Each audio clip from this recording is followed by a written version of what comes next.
করল না কেন? আসো প্রশ্ন করি বাবা শাহজালালকে, প্রশ্ন করি নাসিরউদ্দিন সিপাহসালারকে, প্রশ্ন করি ফতে গাজীকে, প্রশ্ন করি শাহপরানকে, প্রশ্ন করি গরিবুল্লাহ শাহকে, প্রশ্ন করি মিসকিন শাহকে, প্রশ্ন করি শাহবাগকে, প্রশ্ন করি শের বাংলাকে, প্রশ্ন করি গুলাব শাহকে, প্রশ্ন করি শাহরি বুগদাদিকে, প্রশ্ন করি কমলা শহীদ কেশবদাসকে। তোমাদের গায়ে স্পর্শ করবো না কেন? তারা আমাদের জীবনটা নষ্ট ভজনে কোরবান করে দিয়েছে।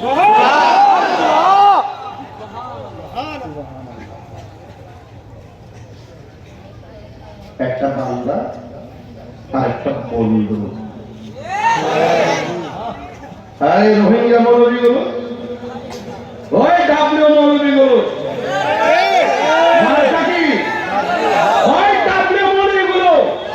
শাহপরানের মাজার তুলতে গেছে। আমি বেঁচে আছি তো, আমি আবার বলছি সাহস থাকলে আয় হবে নাকি, সাহস থাকলে আয় আসলে সে বাজারা আসার সুযোগ দেব, যাওয়ার সুযোগ দেব ইনশাআল্লাহ। এই পাগলা বেঁচে আছে তো।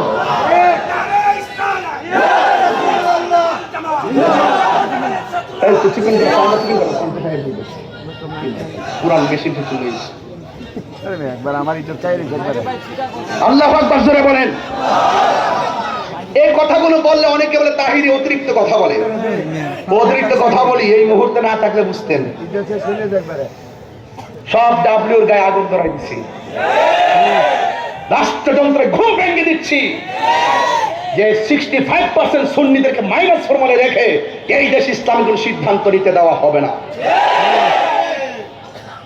বট বাহিনীরা অনলাইনে মাছ গরম করে মনে করছে তাদের লোকের অভাব নাই। আর আমার পাড়ায় পাড়ায় সুন্নি পোলাপান, আমার মহল্লায় মহল্লায় সুন্নি পোলাপান, ওয়ার্ডে ওয়ার্ডে সুন্নি পোলাপান, ইউনিয়নে সুন্নি পোলাপান।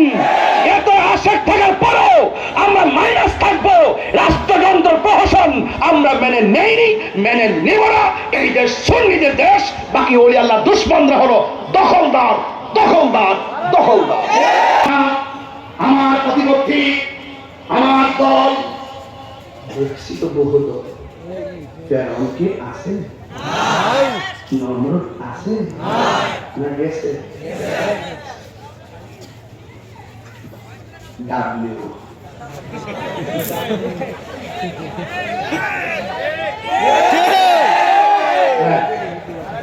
আমি আর একটু পরে বলবো। আমি বহুত দিন পরে আছি তো, মনে হচ্ছে 10 মিনিট পরে আমি সাইডা দেবো না বেড়ার করছি 2 ঘন্টা বেশ করছি 10 মিনিট 15 মিনিট ওইটা আমার শুরু করছি আবার ওয়াজ। ঠিক আছে ভাবলাম না মিনিমাম 2 ঘন্টা রেস্ট করতে পারছি, পরে খাওয়ান করে কি তার রং শাসন লাগে।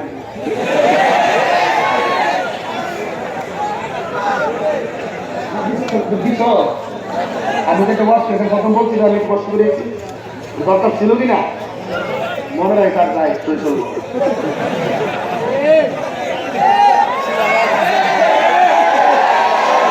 আমি হাসলে মাঠ হাসে, আমি হাসলে মাঠ, আমি কাঁদলে মাঠ কাঁদে, আমি হুঙ্কার দিলে ব্যক্তিরা গর্জন খুঁজে পাই। ইসলাম শুধু খানকায় বসে থাকার নাম নয়, কখনো তলোয়ার নিয়েও নামতে হয়।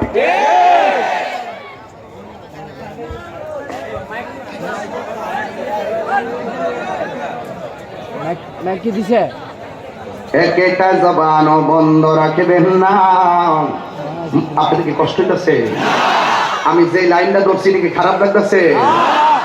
আরেকটু সামনে যাইবা যান।